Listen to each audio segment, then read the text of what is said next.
अस्सलामुअलैकुम सामीन। 23 सफ़रुल मुज़फ़्फ़र शुरू हो चुकी है, उधर 30 सितंबर है।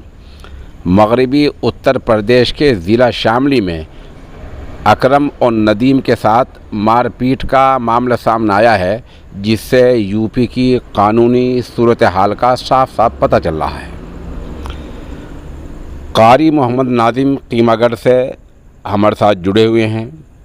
वो बता रहे हैं कि आज सुबह 8 बजे नदीम और अकरम नामी दो लड़के अपने काम के लिए हरियाणा के लिए निकले थे। ये लड़के हरियाणा में वेल्डिंग का काम करते हैं।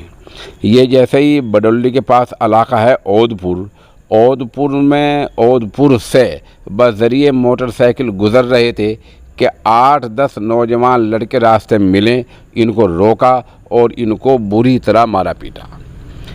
नदीम ने और अकरम ने दोनों ने इस मामले की ज़िला शामली के थाना चौसाने में रिपोर्ट दर्ज कराई है। कारी नादिम ने इस नामनगार को अभी चंद मिनट पहले ये भी बताया है कि जो दरोगा वहाँ जांच करने गया था, उसके सामने मारने पीटने वालों में संजू का नाम सामने आया है।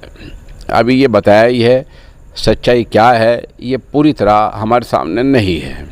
बहरहाल इतना तय है कि इस मामले में अभी तक कोई गिरफ्तारी नहीं हुई है।